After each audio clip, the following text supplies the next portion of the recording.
Samantala, hindi naman napigilan ng ilan nating mga kababayan na ma-excite sa nalalapit na pagbebenta ng 20 pesos per kilo na bigas. Giit nila patunay ito ng malasakit ng pamahalaan. Pagtitiyak naman ng Department of Agriculture, dekalidad na bigas ang dapat asahan ng mga Pilipino sa mas abot kayang halaga. Si Jessie Atienza sa sentro ng balita. Excited na ang ating mga kababayan sa nalalapit na bentahan ng 20 pesos per kilo na bigas sa Visayas kung saan gagawin ang pilot implementation nito sa susunod na linggo. Abay ngayon pa lang ay nagpapasalamat na kay Pangulong Ferdinand R. Marcos Jr. lalo pat target itong ipatupad hanggang matapos ang kasalukuyang administrasyon. Tulad na lamang ng ride-hailing app rider na si Christopher na taga Cordova, Cebu. Salamat lang daan sa atong presidente nga mao na nga mawatuman siguro ang 20% 20 kilo anak ko na kay nagtabang na mo niya salamat kayo ug salamat sa atong gobyerno nga nituman na gid ba. Kwento ni Christopher, malaking tulong ito ng pamahalaan lalo na't kasama sa pangunahing pangangailangan ng kanyang pamilya ay ang bigas. Dako ang save na sir eh. Dako kay nga tabang sa matag pamilya siguro ba. Kay ngano 20 na kong bugas na god. Para naman kay Aling Daisy, ang magandang balita na ito ay patunay na tumutupad si Pangulong Marcos Jr. sa kanyang pangako.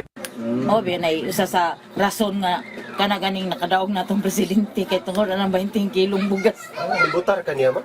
Oo, syempre dako kay nagikatabang mo. Dito naman sa Metro Manila, sabik na rin ang ilan sa ating mga kababayan dahil mababawasan na ang kanilang problema sa pagbabudget ng kanilang kita. Kagaya ni Nanay Ludilin na todo kayod para sa kanyang 3 anak.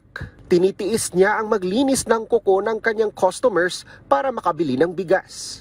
Sobrang mahal na po kasi ang sinasayang ko po is 60 pesos po kasi yung binibili ko na bigas. Nakabili po ako ng mga school supplies ng mga anak ko. Tulad nga, malapit na yung pasukan. Para kay Ludilin, ang programa ng Pangulo ay pagpapakita ng malasakit sa mga Pilipino.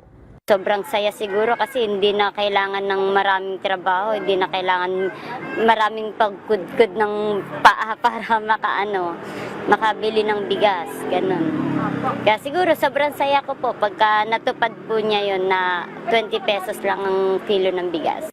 Pagtitiyak naman ng Department of Agriculture, hindi masasayang ang pagkasabik na iyan ng ating mga kababayan dahil dekalidad na bigas ang ibibenta sa ilalim ng proyekto na iyan. Sa katunayan, mismong si Agriculture Secretary Francisco Chu Laurel Jr. abay kinakain din ang naturang bigas. Kinakain ho namin yan araw-araw dito sa DA, no? To ensure ako mismo, araw-araw ay tumitikim ako ng bigas at lahat kami dito, yan ang kinakain namin galing sa NFA. So,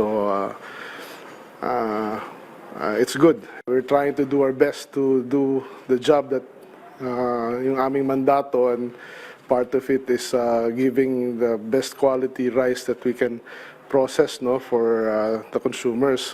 Mula sa PTV Cebu, Jessie Atienza para sa Pambansang TV sa Bagong Pilipinas.